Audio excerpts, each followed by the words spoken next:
ना जाने कितने कितने जन्म मनुष्य के निकलते चले जाते हैं और उस जन्म में वो परमात्मा को पाने के लिए बिलखता है।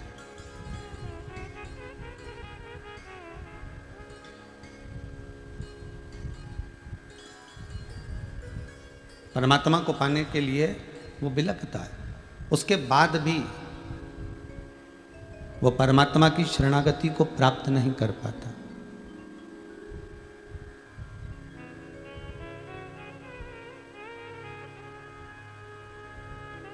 और परमात्मा की शरणागति क्यों नहीं मिलती? आप मंदिर जाएं, देवालय में जाएं, तीर्थ जाएं और कभी आप विचार करिएगा कि परमात्मा मिलता क्यों नहीं है। जब हम इतनी ऊंची चढ़ाई कर कर वहां तक पहुंचे हैं, जब हम इतना चलकर उसके दरवाजे तक पहुंचे हैं, तो फिर शंकर को मिलने में देरी क्यों?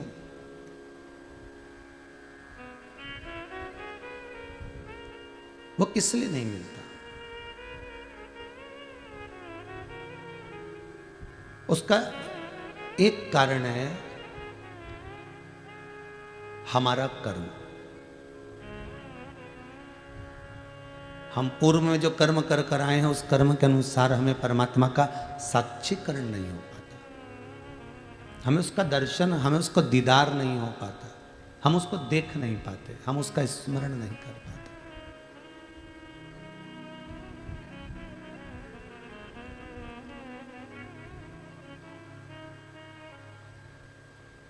पहले जो कहा इससे पहले वाली कथा में कि मंदिर जाने से, तीर्थ जाने से, कथा में जाने से या कथा को श्रवण करने से व्यक्ति का पूर्व में किया हुआ जो कर्म है वो थोड़ा थोड़ा भजन करने से, स्मरण करने से, नाम जाप करने से वो कट जाता है। जो पूर्व का बेकार कर्म है वो केवल भजन से कटेगा।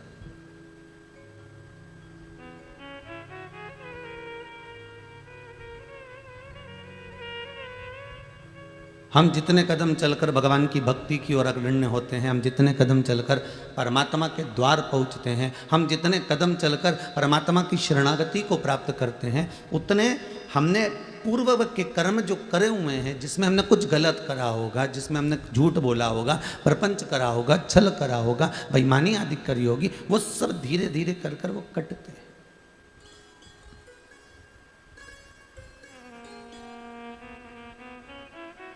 मत बुरे कर्म कर बंदे वरना पछताएगा, भगवान की आंखों से तू बच नहीं पाएगा, तू बच नहीं पाएगा। अरे ओ अज्ञानी मत कर नादानी। हम जितने भी कर्म कर रहे हैं, उस कर्म को अगर हम परमात्मा को समर्पित कर कर करें तो हमें बाद में आकर फिर नहीं भोगना पड़ेगा।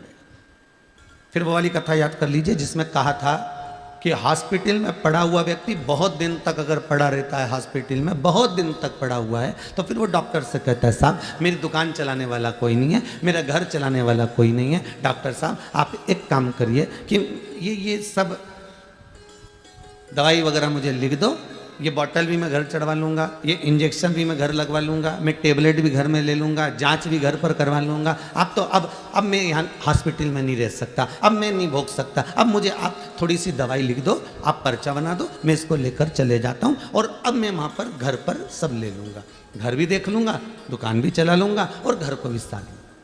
आप मुझे थोड़ी सी दवाई आप लिख दीजिए, थोड़ा सा आप मुझे लिख दीजिए। आपको जो लिखना है, बॉटल लिखना है बॉटल, औषधि लिखना है औषधि, जो भी आप लिख रहे हैं मुझे लिखकर दे दीजिए, मैं उसको घर पर चढ़वा लूँगा। डॉक्टर ने कहा हम छोड़ तो देंगे, हॉस्पिटल से छुट्टी भी दे देंगे आपको, मना नहीं है महाराज, हॉस्पिटल से हम छुट्टी भी दे देते हैं आपको और हम आपको भेज भी देते हैं।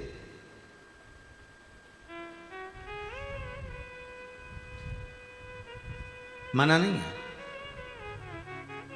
पर इतनी बीमारी के बाद में आप एकदम जाकर दुकान मत बैठ जाना, नहीं बैठूंगा, आप तो दो। इतनी बीमारी के बाद एकदम बाजार मत घूमना हो। हाँ, आप तो बस दवाई लिख दो, बोतल लिख दो, इंजेक्शन लिख दो, मैं ले लूँगा। और वो लेकर आ गया, दवाई भी ले रहा है, बॉटल भी चढ़वा रहा है, इंजेक्शन भी ले रहा है। ये पूर्व में कथा में हम कह चुके हैं, आज स्मरण आया है इसलिए वापिस उसको लिया। अब घर पर आकर अपने दवाई गोली ली, इंजेक्शन लगवाया, बॉटल चढ़वाई, अब घर पर ट्रीटमेंट ले रहे हो तो ठीक हो रहा है। उसी तरह हम जो कर्म कर कर जाते हैं और ऊपर जाकर नरक के किसी बेड पर जाकर पड़ जाते हैं, नरकों का भोग हम भोग रहे होते हैं। इतना नरक भोग लिया होता है, इतना नरक भोग लिया होता है कि अब ये जीवात्मा तड़पती है। और जब जीव आत्मा गरुड़ पुराण में लिखा इतनी तड़पती है तो ये परमात्मा से कहती है कि अब मुझे क्षमा कर दो, मुझे अब वापिस जन्म दे दो, मुझे मृत्यु लोक में भेज दो, बाकी की गोली दवाई मैं नीचे खा लूंगा, बाकी का दुख मैं नीचे जाकर झेल लूंगा, बाकी का कष्ट मैं भूमि पर जाकर झेल लूंगा। आप मुझे बस अब यहां से छोड़ दो, अब मुझे इस नरक के जंजाल से बाहर निकाल दीजिए।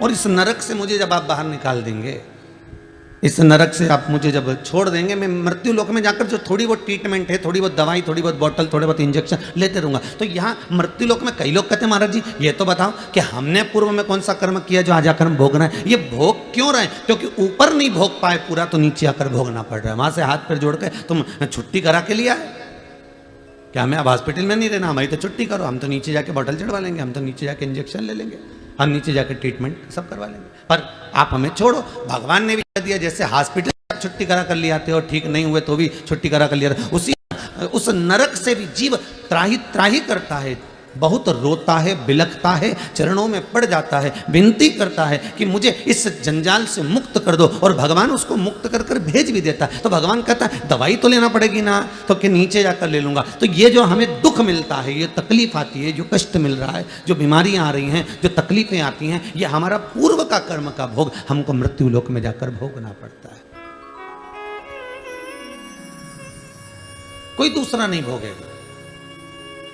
बार बार आपको कथा में कहा, आपकी कमाई का भोग पत्नी भी भोगेगी, आपकी कमाई का भोग आपके बच्चे भी भोगेंगे, आपकी कमाई का भोग आपकी बहू भी भोगेगी, आपकी कमाई का भोग आपके पोता पोती भी भोगेंगे, आपकी कमाई का भोग आपकी बेटी भी भोगेगी, आपकी कमाई का भोग आपका जमाई भी भोगेगा, आपकी कमाई का भोग आपके नाती पंती भी भोगेंगे, आपकी कमाई का भोग आपके भाई बंधु कुटुंब वाले भी भोगेंगे। पर कर्म का भोग तुझे अकेले ही भोगना है। जैसा कर्म करोगे उसके अनुसार तुम्हें भोगना है। झूठ तुमने बोला, छल तुमने करा, बेईमानी तुमने करी, प्रपंच तुमने करा, जो कुछ भी करा तुमने करा, तो भोगना भी तुम्हें अकेले को है। भोग सब भोगेंगे पर कर्म का भोग कोई नहीं भोगेगा। कर्म का तो अकेले भोगना है, ऐसा अकेले कोई नहीं होगा, केवल शंभु और तुम, शंकर और तुम, कौन होगा? और वो बोलते जाएगा ये कर्म तुमने करा है, इसका भोगना पड़ेगा। और कभी कभी कोई जीव ऐसा उत्पन्न हो जाता है जो कर्म के भोग के साथ में भी परमात्मा का भजन कराकर जीवन तार देता है, जीवन सार्थक।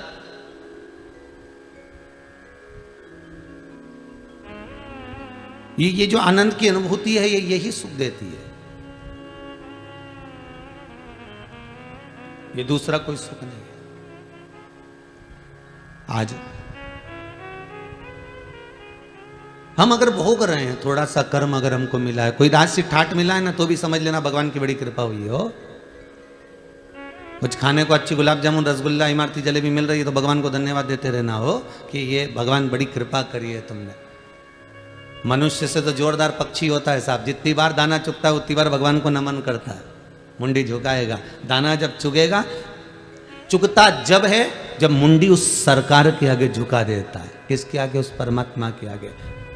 मनुष्य से अच्छा तो पक्षी है जो जब जब दाना चुगता है, चुगने से पहले अपनी मुंडी को झुकाता है कि परमात्मा तुझे धन्यवाद है जो मुझे खाने के लिए एक दाना तो दिया है तुमने, एक दाना मुझे दिया। वो पक्षी बार बार जितनी बार दाना उठाता है उतनी बार मुंडी झुकाता है, अपनी गर्दन को, अपने मुख को, अपने शीश को झुका देता है। उस दाने को उठाने के लिए नहीं झुकाता, वो परमात्मा को धन्यवाद देने के लिए झुकाता है कि तेरी कृपा से मुझे ये दाना खाने को मिल रहा है। अब ये तो पक्षी हुआ कि जब जब खाता है तब तब वो अपनी चोंच को, अपनी मुंडी को, अपने गले को, अपने शीश को बार बार झुका रहा है, परमात्मा को बार बार धन्यवाद दे रहा है। वो परमात्मा के आगे मस्तक को बार बार झुका रहा है, बार बार प्रणाम कर रहा है कि तेरे बल पर मुझे एक दाना खाने को मिला, तेरे बल पर मुझे ये दाना खाने को मिल रहा है। जितनी बार पक्षी शीश झुकाता है उतनी बार मेरे बाबा विश्वनाथ को, मेरे शंभू को, मेरे ओघड़ी को, मेरे त्रिकालदर्शी, मेरे कैलाशी, मेरे अविनाशी, मेरे कुबेर भंडारी को बार बार धन्यवाद देता है। और एक इंसान दिन भर खाता है पर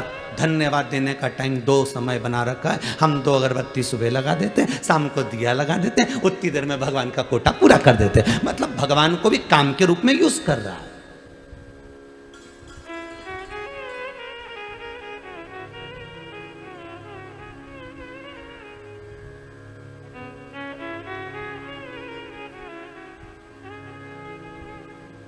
महाराज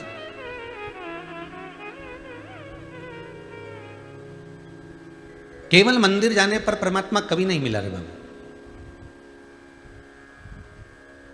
पोथी पढ़ पढ़ जगमुआ पंडित भयो ना कोई, 2.5 अक्षर प्रेम का पढ़े सो पंडित हो। वो 2.5 अक्षर है कौन सा?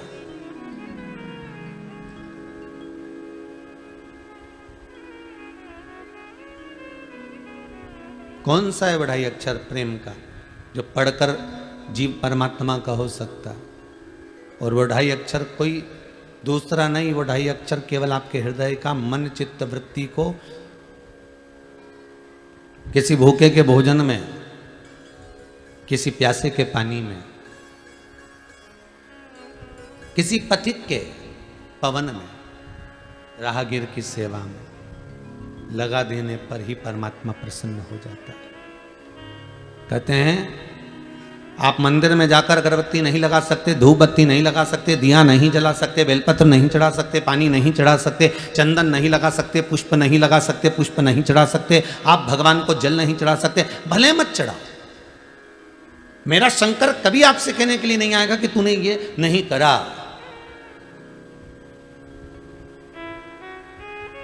कभी नहीं कहेगा।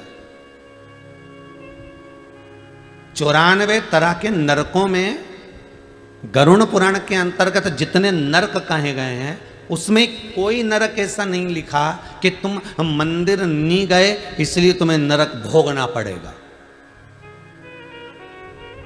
सारे नरकों में ऐसा कोई नरक नहीं लिखा कि तुम मंदिर नहीं गए इसलिए नरक भोगना पड़ेगा। पर नरकों में एक नरक ऐसा लिखा है कि तुम्हारे दरवाजे पर कोई भूखा आया और उसको तुमने भोजन नहीं कराया तो तुम्हें नरक भोगना पड़ेगा। तुम्हारे दरवाजे पर कोई प्यासा आया, तुमने पानी ना पिलाया तो नरक भोगना पड़ेगा। तुम्हारे दरवाजे पर कोई पथिक आया, राहगीर आया और तुमसे मार्ग पूछा, तुमने नहीं बताया तो भोगना पड़ेगा।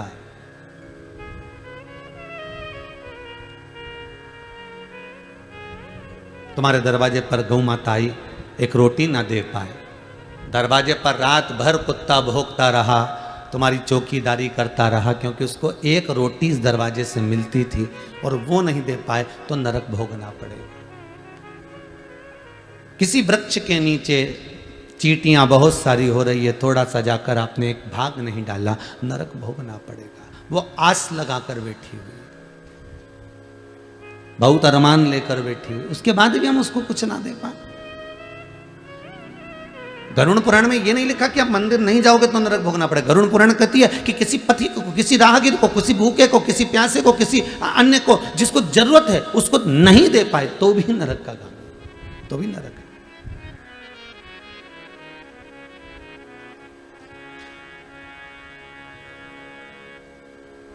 और वो कहते हैं ना, स्वयं खा लेना सुकृति है, छोड़ाकर खा लेना विकृति है, पर बांट कर खाना ये मेरी भारत देश की संस्कृति है। यही भारत भूमि की संस्कृति है। बड़ा भाई ताने पर ताना दे दे, गाली पर गाली दे दे, अपशब्द पर अपशब्द कह दे, छोटा भाई ताने पर ताना दे दे, अपशब्द पर अपशब्द कह दे, गाली पर गाली दे दे।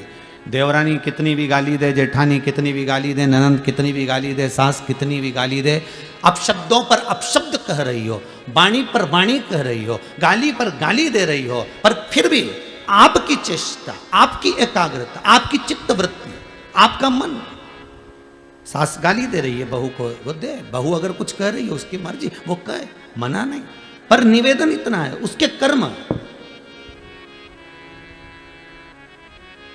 उसके कर्मों का भोग उसको भोगना ही है, भोगना ही पड़ेगा। कितना सुंदर लिखा है महाराज। एक संत से, एक गुरु से पूछा गया कि एक कुत्ते ने पूछा एक गुरु के पास जाकर, गुरुदेव मेरी वाणी को आप समझने का प्रयास करिएगा। गुरु बहुत जल्दी समझ जाता है, गुरु गुरु होता है, सतगुरु सतगुरु होता है। सतगुरु के सामने कहा भी नहीं जाता, वो अपनी दृष्टि से देखकर समझ जाता है। गुरुदेव मेरी वाणी को थोड़ा समझिएगा। गुरुजी बोले, बोल क्या बात है। मैं राह में बैठा हुआ था, एक व्यक्ति दौड़ कर आया, मुझ में लात मारकर चला गया, मेरी गलती क्या थी वो बताइए। कभी कभी आपके साथ में भी हुआ होगा, कुत्ता बीच में बैठा होगा या कुत्ते का बच्चा बीच में बैठा होगा और आप जाते जाते उसको लात मार दिए हैं, आप जाते जाते उसको कुछ कर दिए हैं और उसको डंडे से मार दिया, पत्थर मार दिया, लात मार दिया, मान लो आपने कुछ कर दिया है उसके लिए, तो वो कुत्ता गुरु से पूछ रहा है मैंने गलती क्या करी है वो बता। तो कुत्ता कहता है कि मेरी गलती गिनाई जाए, तो गुरु कहते हैं गलती तेरी इस जन्म की नहीं है। हमको लगता है कि हम मनुष्य की देह धारण करें इसलिए हमको दुख ज्यादा भोगना पड़ रहा।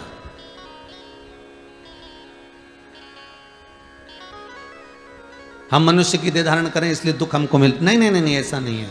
जिस योनि में रहोगे, 84 लाख योनियां जो मानव की मिलती है, 20 लाख योनि तो ये पेड़ पौधे की है। जितने तुम्हें पेड़ पौधे नजर आए इस पृथ्वी पर, समझ लेना 20 लाख योनि वृक्ष की, पौधों की, पत्तियों की है, दुर्वा की है।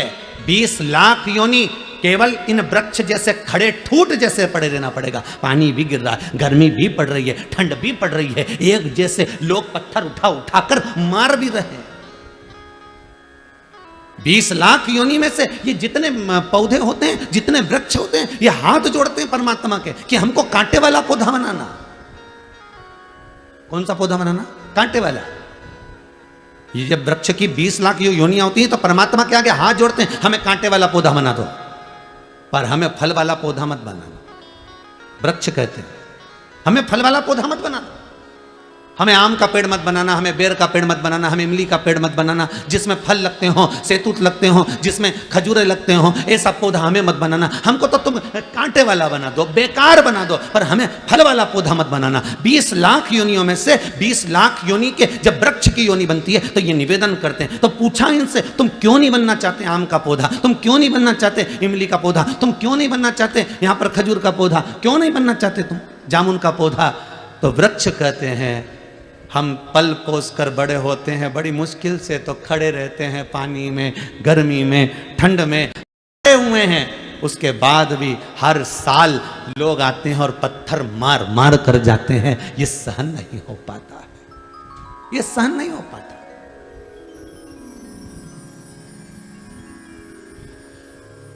आप में से जितने लोग कथा सुन रहे हैं आस्था चैनल पर, पूरे विश्व में जितने लोग मोबाइल पर कथा सुन रहे हैं, फेसबुक और यूट्यूब पर, इनसे निवेदन करूंगा, यदि आपने अपने घर में, परिवार में, कुटुंब में, कबीले में, रिश्तों में, नातों में कहीं ना कहीं गरुड़ पुराण की कथा सुनी होगी तो उसमें पंडित जी ने बताया होगा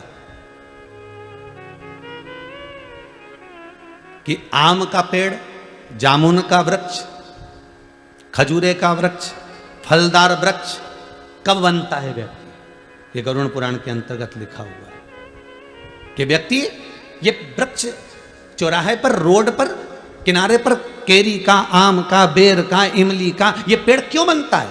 तो उस गरुड़ पुराण के अंतर्गत लिखा है, जो मानव का शरीर धारण कर कर, मनुष्य की देह धारण कर कर, मनुष्य का शरीर पाने के बाद भी अपने ही रिश्तेदारों को दिन भर गालियां देता है, चाहे बहू को दे, चाहे सास को दे, चाहे ननद को दे, देवरानी को दे, जिठानी को दे, भाई को दे, कुटुंब को दे, कबीले को दे, जो इतनी गालियां पर गालियां अंबालियां बौछार करता है, वही मरने के बाद ये फलदार वृक्ष बनता है। और लोग जैसे ये रुक रुक के गाली बकती है ना, रोज तो नहीं बकती, इसको कोई पागल कुत्ता तो नहीं काटा कि ये रोज गाली बकेगा, ये रोज गाली बकेगी, ये रुक रुक के बकती है। 6 महीने में, 3 महीने में, 4 महीने में, 8 महीने में, साल भर में, ऐसे लोग गालियां देते हैं। उसी तरह साल साल भर में इसमें भी फल लगते हैं और लोग दे पत्थर मारते हैं, इसने गाली दी, इसको दिया पत्थर।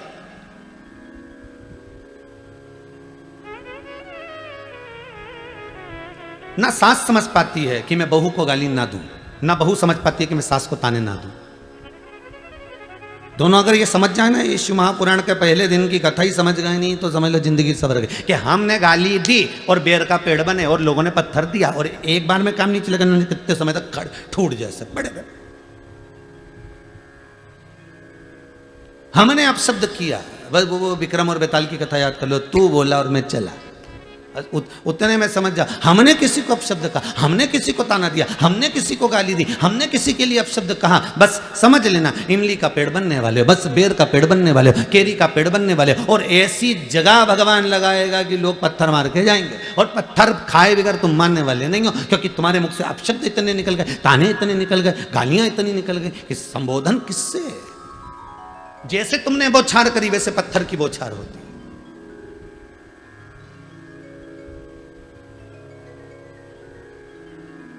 इसीलिए शास्त्र कहता है भजन में जो सुख है वो सुख किसी दूसरी चीज में नहीं, दूसरी चीज में।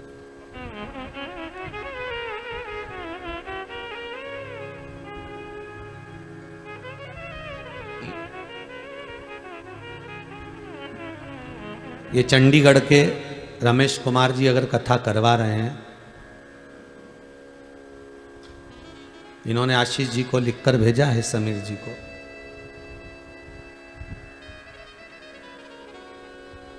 एक बेटा इनका मोहित गर्ग डॉक्टर है, वो कनाडा में है। दूसरा बेटा सीए है रोहित, जो चंडीगढ़ में है। पूरा परिवार खूब ठाकुर जी की कृपा से पढ़ा लिखा, अव्वल आगे बढ़ने वाला। तो हमने आशीष जी से पूछा कि ये बताओ कि फिर ये कथा किसके लिए करा रहे हैं, तो क्या अपने माता पिता क्यों करा रहे हैं? कथा इतने दिन को मिल कैसे गई? नहीं गुरुजी, कथा पुरानी है पर बीच में गड़बड़ हो रही थी, कथा इनको नहीं मिल पा रही थी, तो इन्होंने फिर पशुपति नाथ का व्रत किया, केवल कथा को पाने के लिए, किसी दूसरी चीज के लिए नहीं। दुनिया के लोग पशुपति व्रत कर रहे होंगे कि बेटों के जॉब के लिए, नौकरी के लिए, सर्विस के लिए, धंधे के लिए, व्यापार के लिए, व्यवसाय के लिए, ये कार्य के लिए, वो कार्य के लिए। पर ये गर्ग जी, रमेश कुमार जी गर्ग चंडीगढ़ वाले, ये जो कथा, केवल कथा मिल जाए उसके लिए पशुपति व्रत कर रहे हैं।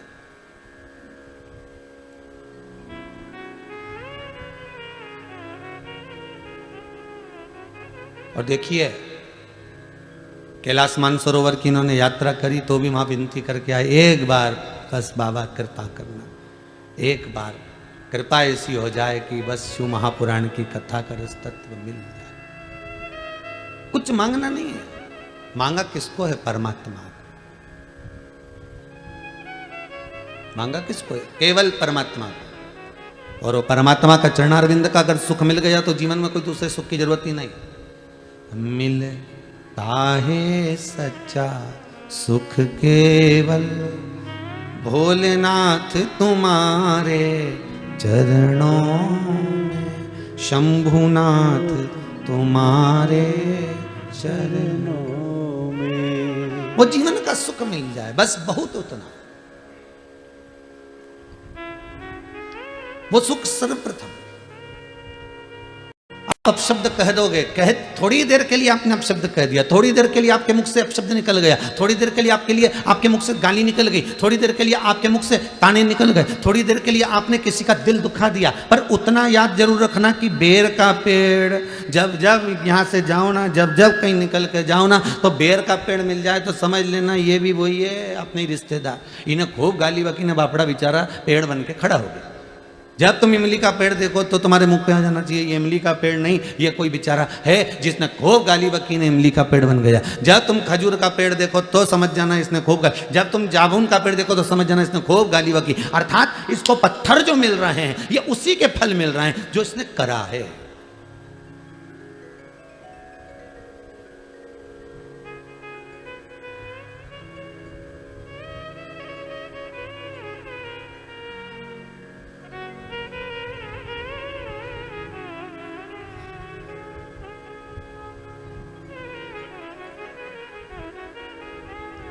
आज सुबह हम स्कंद पुराण पढ़ रहे थे थोड़ी सी, तो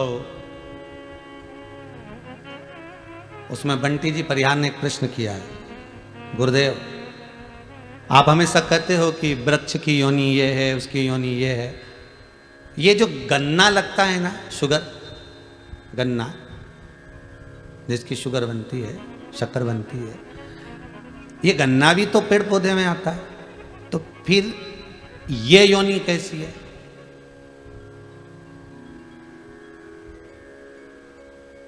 अब देखिए भैया, जितने जितने लोग टीवी के सामने बैठो बड़ा ध्यान दीजिएगा कि गन्ने की भी तो योनि हुई ना, फिर ये योनि कैसी?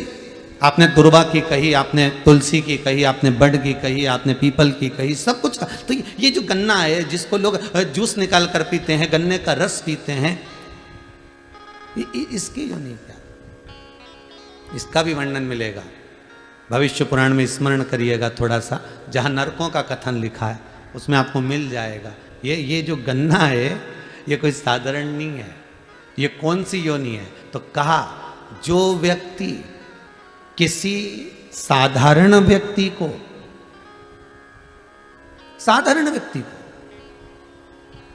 कई लोग होते हैं भैया हमको जरा 1000 रुपए की जरूरत है, दोगे क्या? अब दोस्त है, बहुत प्रेमी, बहुत स्नेही, जरा 50,000 दोगे क्या? हमको जरूरत है। जरा 15,000 दोगे क्या? हमको जरूरत है। बस मैं लौटा दूंगा। और प्रेम में रिश्तेदारी बनाकर, नातेदारी बनाकर, कुटुंब बनाकर, अपना प्रेमी बनाकर, अपने स्नेही बनाकर, अपने सगे बनकर, अपने प्रेम की वाणी में जोड़कर, इतने मीठे मीठे बोलकर, इतने मीठे बोलकर उससे थोड़ा थोड़ा पैसा निकाल लिया, चुरा लिया, ले लिया, अब लेकर रख तो लिया पर दे नहीं पा रहे हो। बस वही व्यक्ति की योनि जो 20 लाख योनि वृक्ष की है, उसमें गन्ने की योनि उसी की बनती है। जैसे तूने मीठा बनकर उससे निछोड़ा था, अपने पास रख लिया, तू भी मीठा बनकर ऐसे ही निचोड़ा जाएगा। और गन्ने को इतना मीठा बना दिया, इतना मीठा बना दिया कि वो गन्ने की रस वाले की दुकान पे गया ने उसको वो मशीन में फिर दिया गया, ने सारा रस निचोड़ा गया, सारा रस निचोड़ लिया। अभी भी नहीं छोड़ा उसको, क्योंकि इसने उसको नहीं छोड़ा था तो इसको डबल से पलटाया। तुम देखना गन्ने का रस निकल लीजिए, इसके डबल से पलटाया, फिर दिया मशीन के अंदर और फिर दिया, फिर रस निचोड़ा। तो की बार तो जितने लोग गन्ने का गिलास ले लेके खड़े थे तो आप सोच रहे थे इसमें बचा ही नहीं कुछ भी, पर गन्ने के रस वाले का संबंध था, इन्हें फिर पलटा, इन्हें फिर दिया धर के और फिर रस निकाला। अब की बार तो जितने लोग खड़े थे अब इसमें तो रस ही नहीं बचा रहा, पूरा की पूरा ही निकाल लिया। परंतु गन्ना का रस वाला उसमें फिर 2-4 मरोड़ा, और अब की बार इसमें और मिर्ची लगे, क्योंकि इसने उसका धन खाया था, इसलिए बीच में नींबू फंसा दिया। ले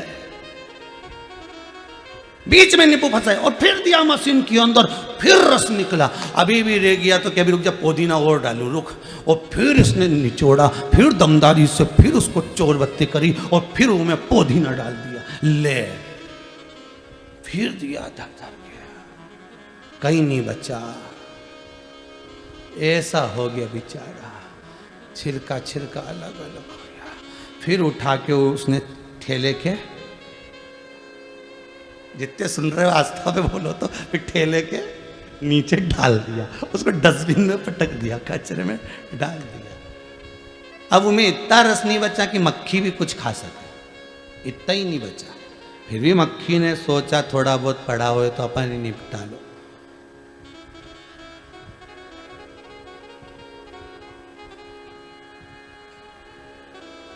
अब कहा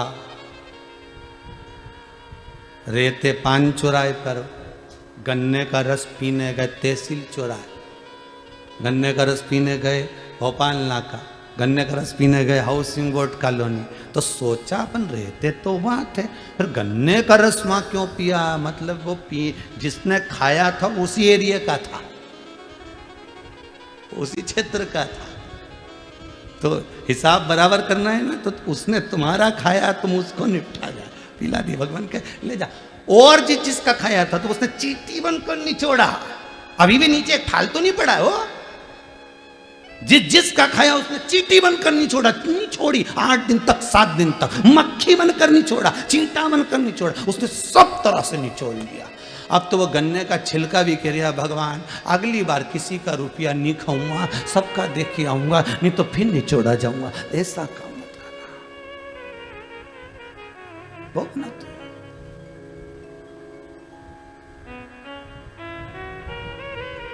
मान लो किसी का ले भी लिया है तो हाथ जोड़कर कहना, साहब उस शंकर से कहना, शंभो से कहना, मेरे ओ घड़ी मेरे विश्वनाथ मेरे शंभो से कहना, मारना है, मेरे को मरना है, प्राण छूटना है, संसार में जो आया है वो मरेगा, पर निवेदन इतना सा है, जब तक मैं किसी का चुका ना दूं तब तक उठाना मती नाक, मेरे को गन्ना नहीं बनना है।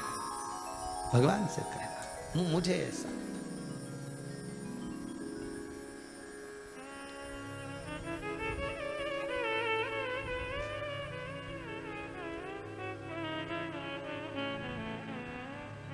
हमारे कर्म का भोग हमको भोगना है महाराज,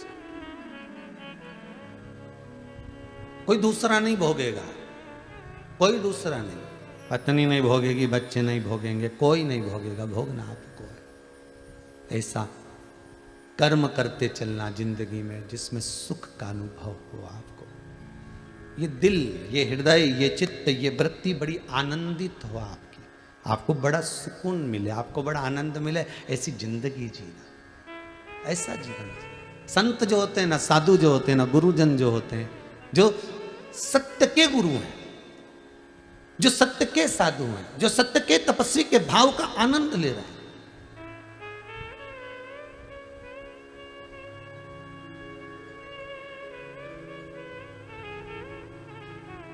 जो सतगुरु होता है वो होता ही अलमस्त, उसको किसी से मतलब नहीं होता साहब, वो अपनी जिंदगी मस्त जीता है। इसलिए गुरुजन कहते हैं भगवान के चरणारविंद के रसास्वादन के बिना कोई सुख नहीं है, भगवान की कथा के बिना कोई आनंद नहीं है, भगवान के चरणारविंद के बिना कोई रसास्वादन नहीं है। दुनिया का सर्वाधिक सुख की अनुभूति अगर कहीं होती है तो वो परमात्मा के चरण के, इसके सिवा मिलता है सच्चा सुख केवल भोलेनाथ तुम्हारे चरणों में, शंभुनाथ तुम्हारे चरणों में, यह विनती है पल पल छिन छिन रहे ध्यान तुम्हारे चरणों में, रहे ध्यान तुम्हारे चरणों।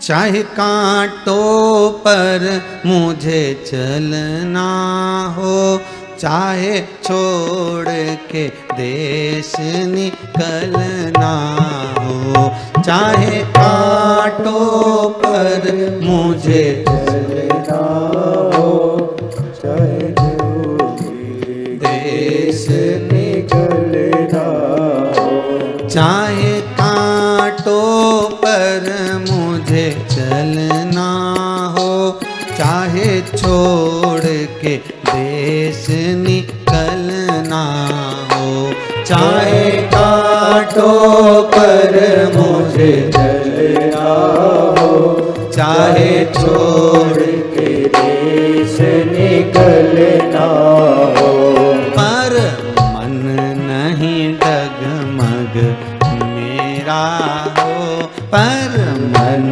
नहीं डगमग मेरा हो, रहे ध्यान